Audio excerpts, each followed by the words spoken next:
Kenyans are keen on an electoral body that is democratic, transparent, and accountable in both internal and external operations, and that enjoys the full confidence of our people. Even those who believe that last year's elections were credible will agree that there are problems with the IEBC and its own credibility.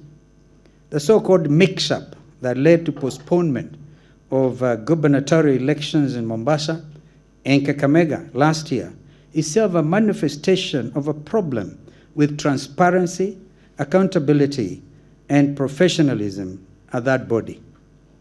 When we as Azimio went to court over presidential election results, Smartmatic, the provider of election technology, shocked us with a declaration that we could not access the server because it would compromise its other operations. Indeed, it went against a directive of the highest court in the land, the Supreme Court. They said they couldn't do that. That says a lot about the kind of deal IEBC got our country into. As a country, we have in the last decade tried to embrace modern systems for collection, collation, transmission, and tallying of election results.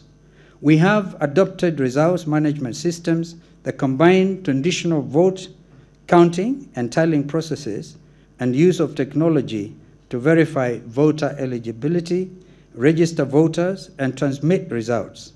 We have modified electoral laws to allow political parties to independently tally the results.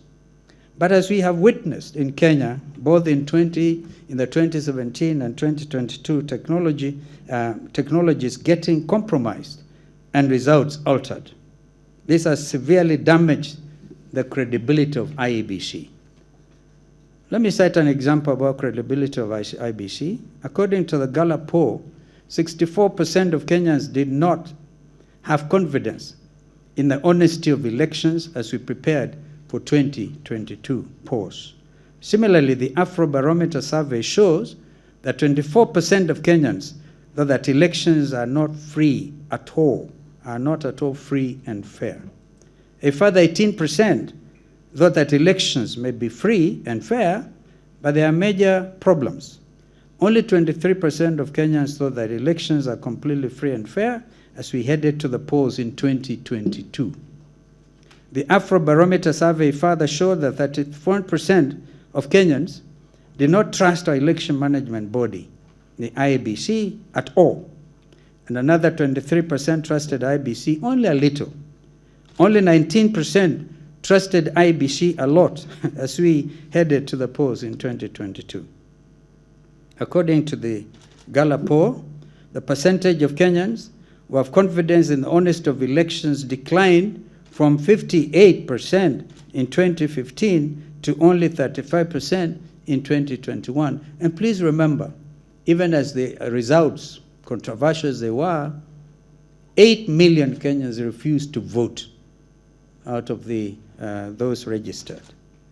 That should make it clear to everyone that we have to rethink IEBC, and in good time.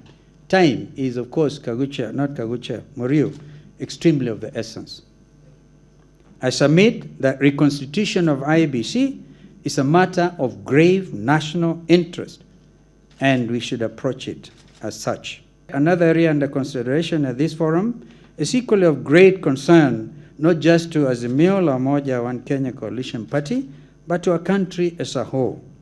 The growth or otherwise of our democracy is heavily dependent on the kind of election management body we evolve and the rules we put in place with regard to financing of elections. In our country, as elsewhere, we have seen that democracy can be on trial, but it can also be on sale. Both jeopardize the stability and progress of the nation. We have to agree that as a country, we have a money problem when it comes to elections. Money is flooding our political system. In the university, we used to say money has been poured. Okay? Money is enabling only a handful of billionaires to decide who becomes governor, who gets in to be a county assembly representative or member of parliament, and even decide who runs and who eventually sits at the State House as president. There are millions of ordinary Kenyans with wonderful and revolutionary ideas, progressive ideas, I call them, on how we can take our country forward. But those people are being locked out of politics or leadership because they have no capacity to raise massive campaign cash, make massive financial contributions. Indeed, we are seeing a resurgence of Arambi once again. They make massive financial contributions to political parties or candidates. They hire high-priced lobbyists, campaign experts, and lawyers that tilt the playing field in their favor. And so, such people sit back and become spectators because they see the democracy being on sale to the highest bidder. They see the system is already rigged by the moneyed. It gets worse when finances come from outsiders and with unknown and undeclared interest in the leadership of our country.